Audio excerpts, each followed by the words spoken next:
টানা 3 ঘন্টা অর্জুনকে জিজ্ঞাসাবাদ করে সিআইডি।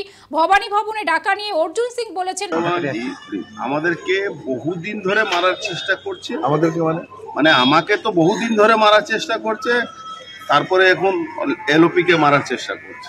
নানা রকম অজুহাত দেখিয়ে কোনো দিন দেখিয়ে কোনো গাড়ি অ্যাক্সিডেন্ট করিয়ে দেবে, কোনোদিন কোনো একটা অঘটন ঘটিয়ে, মানে একটা পরিকল্পনা আছে।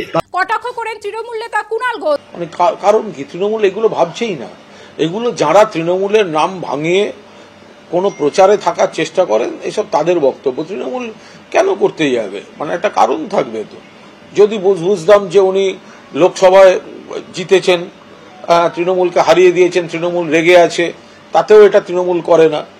কোনো জায়গায় পিছিয়েও থাকে, সেখানেও তৃণমূল কিন্তু এই ধরনের মেরে ফেলবো, ওই করব তাই করব, এগুলো করে না। এগুলো অন্য দলের কালচার, এসব সিপিএম এর ছিল। সাথে সাথে কুণাল ঘোষের এই মন্তব্যের জোর কটাক্ষ করেছেন, জোর জবাব দিয়েছেন অর্জুন সিং। কুণালদা অনেক অভিজ্ঞ লোক। কুণালদা যে কথা তৃণমূলের ব্যাপারে বলেছিলেন, কুণালদা হয়তো ভুলে যাচ্ছেন। কুণালদা বলেছিলেন যখন ওনাকে তৃণমূল মমতা ব্যানার্জি জেলে ঢুকিয়ে দিয়েছিলেন, তখন উনি বলেছিলেন কি সারদা থেকে সব থেকে লাভবান যদি কেউ হয়ে থাকে মমতা ব্যানার্জি। আজকে কুণালদা স্পোক্স পারসন আছেন। কুণালদাকে তৃণমূলের পুলিশ ধরেছিল, ওর মনে আছে।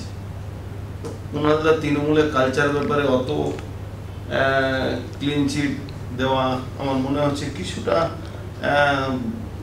বাধ্যতা আছে, তাই জন্য দিচ্ছেন। তৃণমূল কি না করতে পারে, তৃণমূল সরকারের টিকে থাকার জন্যে যে তৃণমূল ভোট ব্যাংকের জন্য সিএ যখন লাগু হলো, পাস হলো আইনটা, তখন প্রায় 1000 কোটি সম্পত্তি, রেলের সম্পত্তি, দেশের সম্পত্তি